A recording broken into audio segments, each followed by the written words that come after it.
Assalamualaikum warahmatullahi wabarakatuh. Alhamdulillah anak-anakku, pertemuan ini adalah pertemuan yang ke-11 ya. Insya Allah hari Jumat yang akan datang kalian akan penilaian harian yang ketiga. Sebelum materi ini saya berikan, marilah kita membaca doa umul kitab. Semoga ilmu yang kita pelajari hari ini bisa berkah, bermanfaat. Al-Fatihah. A'udzubillahi minasyaitonirrajim. Bismillahirrahmanirrahim. Alhamdulillahirabbil alamin arrahmanirrahim maliki yaumiddin. Iyyaka na'budu wa iyyaka nasta'in. Ihdinas siratal mustaqim. Siratal ladzina an'amta 'alaihim ghairil maghdubi 'alaihim waladdallin. Bismillahirrahmanirrahim. Anak-anak ya, sudah siap semuanya ya. Pelajaran kelas 8 ini akan saya lanjutkan di pertemuan yang ke-11.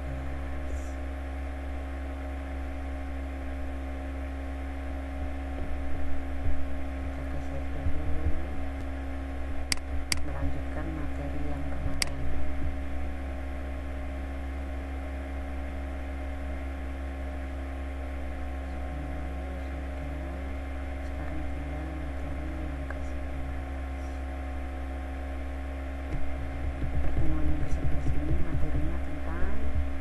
Keuntungan ya penggunaan teknologi informasi dan komunikasi. Insya Allah kalian semua sudah memahami, sudah tahu ya apa keuntungan atau manfaat dengan adanya teknologi. Begitu banyak penggunaan teknologi informasi dan komunikasi di sekitar kita, mulai dari yang sederhana sampai yang modern ya. Mulai dari yang sederhana, contohnya alat komunikasi, sekarang sudah jadi yang modern ya. Banyak lagi contoh-contoh di sekeliling kalian sendiri. Begitu banyak manfaat yang kita dapatkan dalam perkembangan TIK ini ya. Kita menjadi mudah dalam melakukan apapun, mencari informasi apapun dengan cepat dan akurat. Apa keuntungannya? Yang pertama yaitu memudahkan kita dalam berkomunikasi dan mendapat informasi. Mau ngabari ke gurunya, mau ngabari ke temannya, nggak usah lagi ke Telkom atau cari telepon koin ya. Dulu masih kecilnya Bu Nikma ini kalau mau telepon ke temannya, mau telepon ke gurunya pakai koin, telepon Telkom koin atau cari wartel ya. Sekarang sudah tidak bingung lagi. Sudah kita bawa kemana-mana, ditaruh di saku ya, taruh di tas. Misalnya kamu bepergian bawa HP, jadi mau dalam keadaan apapun kita sudah siap dengan informasi ya, dalam berkomunikasi juga. Memudahkan kita berkomunikasi ya, seperti kalian membutuhkan apa, mau berkomunikasi tentang apa itu mudah. Untuk memberikan informasi juga gitu, dikit-dikit langsung kering, nah dapat informasi berupa WhatsApp ya, dalam artian pesan juga boleh informasi. Nah itu anak-anak merupakan keuntungan dari adanya teknologi yang utama ya, bisa berkomunikasi dan mendapatkan informasi yang cepat. Pada zaman dahulu mendapatkan informasi tentang keluarganya atau saudaranya yang jauh bisa jadi 1 bulan baru dengar, kadang-kadang pas pada waktu Lebaran karena bisa ketemuan baru ngasih tahu. Nah kalau sekarang ini tidak menunggu Lebaran, insya Allah silaturahmi bisa dijalankan sehari-hari dengan adanya telepon ataupun HP ya kan, itu kan salah satu. Jadi jangan dengan adanya komunikasi dan informasi lebih lancar, kalian sudah usah Lebaran ke sana, setiap hari juga ngomong kok sama beliau. Sudah usah ke guru-guru, sudah setiap hari bertemu. Nah walaupun lewat WA atau lewat media-media yang lainnya. Nah ini yang akan menjadi salah. Karena apa? Silaturahmi adalah bentuk yang utama. Jadi dengan adanya ilmu komunikasi dan informasi yang canggih, jangan menjadikan kalian tidak bersilaturahmi ya. tetap bersilaturahmi, karena dengan silaturahmi akan mendatangkan pahala. Keuntungan-keuntungan yang lainnya masih banyak lagi. Sekarang yang nomor 2 ya. Yang nomor 2 yaitu membuka peluang bisnis baru. Jual pulsa, tadinya nggak jualan pulsa, jual kuota, tadinya misalnya jual permen, jual apa, sekarang jual kuota, jual gimana-mana. Saya di sekolah juga jual, bisa kok beli pulsa lah, misalnya salah satu, nggak boleh ditiru, cuma contoh saja. Atau lagi berteman sama temannya bareng-bareng kemana, saya juga jual pulsa loh, jadi beli di mana-mana, sudah nggak bingung lagi. Ketemu di tengah jalan bisa beli di perjalanan juga banyak ya, contohnya misalnya Indomaret, Alfamaret ya, semua bank. Kalian yang punya ATM juga bisa langsung lewat e-bank, e-mobile itu ya, tanpa harus beli pulsa di tempat luar. Kalian sendiri bawa HP yang ada e-mobile-nya, bisa transfer uang dari bank ke HP-mu untuk jadikan pulsa.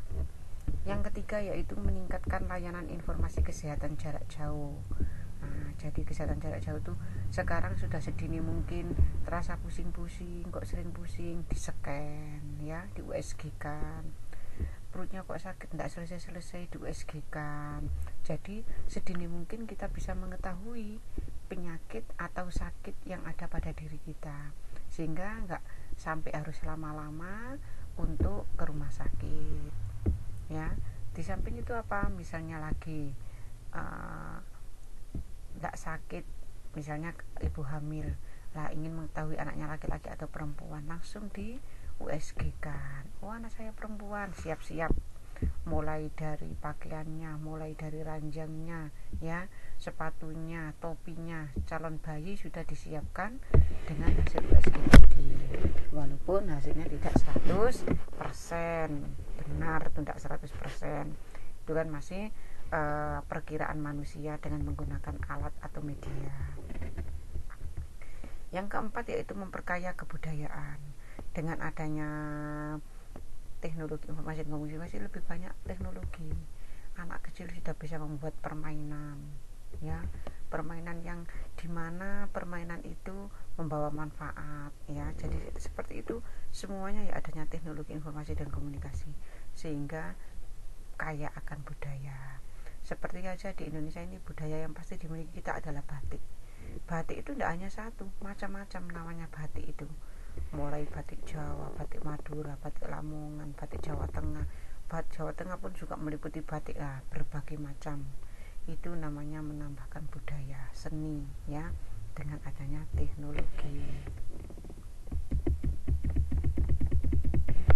Terus saya lanjutkan lagi dampak negatif dan positifnya ya, atau manfaatnya dengan adanya teknologi. Sekarang adanya dampak negatif dengan adanya teknologi.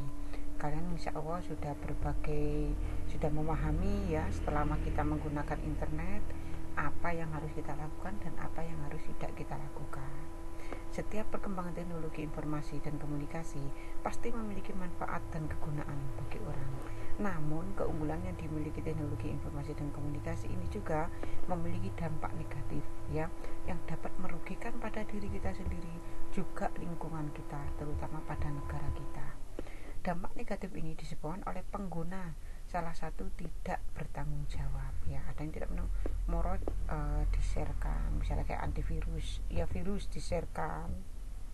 Nah, meliputi apa saja dampak negatif ini? Yang pertama adalah pornografi. Contohnya misalnya kalian lagi internetan, saya udah buka pornografi, tidak sengaja kok orang buka-buka jalan-jalan sendiri. Nah ya, ini sebenarnya anak-anak, aplikasi pornografi itu bisa di-hidden, bisa disembunyikan, tapi ada kekurangannya. Misalnya nanti labnya itu jadi lemot, itu kekurangannya. Jadi tetap biarkan pornografi itu datang, tapi yang penting kitanya bisa mencegah ya, langsung di close seperti itu, tidak dilanjutkan ya, atau ganti tab baru. Tab itu dalam artian tab selanjutnya Google, bukan tab maksudnya laptop, bukan ya. Jadi dengan new tab itu ya, bisa untuk menghindari adanya pornografi. Karena kalau pornografi ini disembunyikan, dihilangkan, efeknya ini bakal jadi lemot. Nah, jadi biarkan tetap, yang penting orangnya, manusianya yang diperbaiki akhlaknya, sehingga tidak sampai menggunakan yang pornografi itu. Seperti itu. Tapi misalnya kalau di sekolah akan ada tata tertib penggunaan labnya. Salah satunya yaitu tidak boleh membuka pornografi. Sekarang yang kedua yaitu penipuan. Penipuan ini banyak sekali ya. Tentunya kalian sudah sering mungkin pernah atau belum kejadian penipuan ini. Misalnya pembelian online, membeli sepatu atau barang yang kelihatannya lebih bagus dan harganya murah. Setelah kita transfer, barang yang datang adalah mengecewakan, tidak sesuai dengan real peaknya, tidak sesuai dengan kenyataannya, ya. Ini masih untung-untung datang. Ada lagi yang sudah transfer tapi tidak ada, barang tak kunjung datang. Jadi kalau kalian beli barang yang online, hendaklah beli barang, hendaklah tempatnya yang sudah, maksudnya itu tempat ya, dalam artian misalnya kayak Shopee ya, kayak seperti itu kan sudah izin, ada hak izinnya, sehingga tidak bakalan dia akan melakukan penipuan. Tapi untuk barang ini datanya seperti ini ya, wallahu a'lam. Beli barang sepatu ini tapi kok dapatnya memang mirip tapi kok lebih kurang bagus bagi kalian, lah itu kurang paham. Tapi kalau masalah barang datang, insya Allah kalau barang sudah berbadan hukum, insya Allah pasti barang itu datang. Selama kalian pesan, pasti barang itu akan datang. Yang ketiga yaitu perjudian. Perjudian ini banyak sekali anak. Perjudian tidak hanya berbentuk uang ya, bisa macam-macam, bisa emas. Misalnya, ayo kita urunan dengan emas segram, nanti dapatnya batangan, emas kiloan. Nah itu kan kayak tidak masuk akal. Jadi kalau ada yang seperti itu, jangan dilakukan karena termasuk perjudian. Misalnya urunannya cuma 2000-an, dapatnya miliaran, triliunan, kan sudah pakai akal sehat. Tidak mungkin secepat itu uang yang kita kasihkan cuma sekecil ini, dan secepatnya kita akan mendapatkan yang lebih besar, jauh lebih besar. Nah itu dikhawatirkan ya, penipuan, perjudian, semacam-macam itu ya. Cybercrime ini adalah yaitu perbuatan yang melawan hukum dilakukan seseorang dengan menggunakan sarana komputer. Contohnya apa? Yaitu dengan pembobolan kartu kredit, pencurian data penting perusahaan, dan lain-lain. Jadi kalau menggunakan ATM ada rekamannya di atas ya, di tempatnya kartu. Nanti kalau ada orang yang sudah keluar, kita tahu PIN-nya. Itu juga namanya cybercrime, menggunakan dalam artian melanggar hukum yang diadakan oleh pemerintah. Tidak jauh lagi contohnya apa cybercrime itu? Misalnya yaitu menggunakan hak cipta orang lain ya. Jadi logo-logo yang sudah dimiliki oleh perusahaan kita meniru, semacam itu juga tidak diperbolehkan. Yang kelima yaitu tersebarnya virus komputer. Kenapa virus ini cepat tersebar? Aduh, kalau komputernya ini nyala dengan aktif pasti virus toh ini. Nah itu cuma efeknya anak-anak. Sekarang di Windows 10 sudah dilengkapi dengan fasilitas antivirus, bahkan update Windows. Jadi kalau sudah sering dipakai untuk neken virus, kita tidak neken tapi secara otomatis neken. Nah kalau sudah expired, batasannya sudah habis, maka minta di-update. Nah update software aplikasi antivirus ataupun Windows. Sekarang itu seperti itu. Jadi tidak ada seperti dulu kalau ada virus komputernya langsung ya, dalam artian sudah tidak bisa dipakai lagi, harus diinstal ulang. Sekarang ini kalau sudah menggunakan Windows yang terbaru, minimal Windows 10, sudah dilengkapi dengan antivirus ya, juga dengan update Windows ya, itu sudah dilengkapi semua. Nah ini contoh-contohnya. Pencegahan dampak negatif informasi yaitu memperkuat hukum. Jadi hukumnya itu lebih diberatkan bagi mereka yang membobol, bagi mereka yang penipuan. Nah, sampai ketahuan, hendaklah dikasih hukuman yang seberat-beratnya agar orang itu jerah dan tidak mengulang lagi. Yang kedua yaitu menggunakan software penyaring. Jadi kayak tadi misalnya pornografi, yaitu menggunakan aplikasi hidden, tersembunyi, jadi tidak kelihatan, tidak tahu. Itu salah satunya. Yang ketiga, menghindari pemakaian telepon seluler yang terlalu lama karena bisa merusak telinga ya. Jadi dengan telepon seluler ini hendaklah misalnya menggunakan speaker, jadi tidak mengganggu telinga. Tapi kalau misalnya rahasia, masa di speaker, tidak usah keras-keras. Nah, kita dengarkan dan sewajarnya, tidak usah terlalu lama-lama kayak orang pacaran berlama-lamaan ya, itu malah mengkhawatirkan akan terganggu pada telinga kita. Awasi anak-anak. Nah, kalau misalnya kalian ada ibunya, orang tuanya yang dikit-dikit HP-nya langsung dicek, itu bukan berarti kepingin tahu urusan kalian, tetapi memang kewajiban orang tua untuk mendidik anaknya, karena di sekolah karena adanya pandemi ini tidak diperbolehkan. Walaupun tidak pandemi ini, sekolah tidak bisa memperhatikan kalian 24 jam ya. Jadinya bagus dan tidak bagus adalah utamanya dari pihak keluarga. Jadi kalau ada orang tuanya yang dikit-dikit ngecek HP kalian, bukan berarti pengen sok tahu urusanmu, tetapi karena sayang pada kalian untuk melihat agar anaknya tidak terjerumus. Yang kelima yaitu antivirus ya, karena tadi ada virus sehingga silakan membuat antivirus. Nah, terus di sini ya ada beberapa tentang Kevin Matrix ini yang dilakukan ya. Dia adalah Kevin Matrix ini adalah pembobol komputer sekolahnya yang ia mulai ya, seingatnya dengan memasuki komputer lain dengan mendial up, yaitu melalui komputer radio STD dan modemnya. Ini adalah yang pertama kali di sebuah komputer setelah berhasilnya memanfaatkan modem dalam menembus komputer lain, jadi bisa sharing ataupun terjaring. Ini orangnya ya, Kevin Matrix ini. Anak-anak, di sini ada beberapa macam rangkuman tadi yang sudah saya jelaskan semua ya. Di rangkuman ini sudah saya jelaskan, atau bisa kalian ini saya ginikan, mungkin kepingin untuk misalnya melihat hasilnya, atau kalian tulis yang penting-penting saja, nanti silakan videonya didiamkan. Setelah ini kelihatan semua, baru silakan didiamkan ya. Jadi untuk kalian bisa silakan untuk nulis. Nah, misalnya ini langsung diklik didiamkan, silakan kalian bisa inti daripada materi tadi ya, ada di sini semua.